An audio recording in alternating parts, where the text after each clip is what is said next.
I would say counseling is a collaborative relationship between the therapist and the client. You both work together to come up with a plan for how you deal with the things that you're facing in your daily life, and maybe how to gain some new perspective on those things. And you learn these tools, and then you take them out of the therapy office and into your real life and apply them so that you become your own therapist. You learn how to work through and process your emotions, and you're able to do that all on your own at some point after coming to counseling.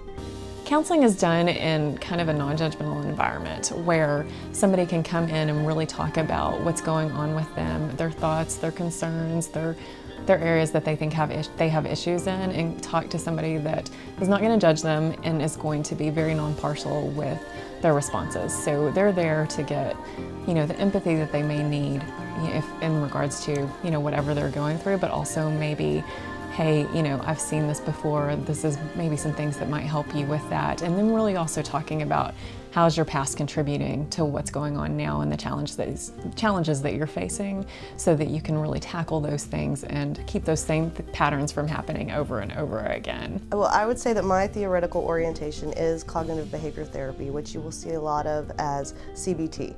CBT is great in my opinion because it's very evidence-based. So there's a lot of research that backs CBT, which is why it's become so popular, that you can actually see the numbers that say these people got this much better. These people, were in counseling for this amount of time, it did this amount of work for them. Cognitive behavioral therapy is something that we use pretty regularly.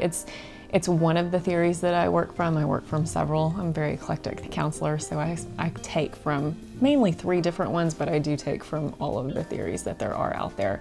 With CBT, it's really challenging your thoughts and your ideas and replacing those with new healthy thoughts. So somebody that comes in that has kind of a perpetual way of thinking that is negative for them, you might challenge those with new ideas. Somebody that might come in with self-esteem issues has some really negative thought processes going on about who they are and can really turn that into a very detrimental thing for them. So you replace that with things that are more positive for them, really kind of pulling out the positive aspects of who they are so that they can introduce those new ideas into their head rather than continuing on this pattern. If you can change your thinking on that, you change the way that you feel about the situation, and then you change your behavior on it.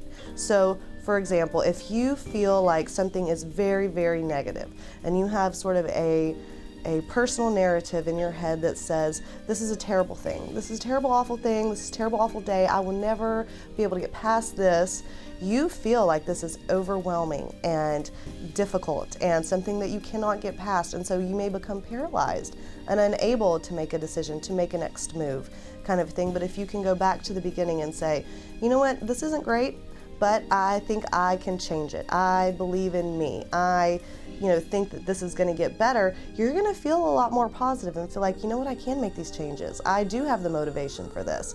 And you'll take that feeling and turn it into action, which is actual change and actual movement and going forward.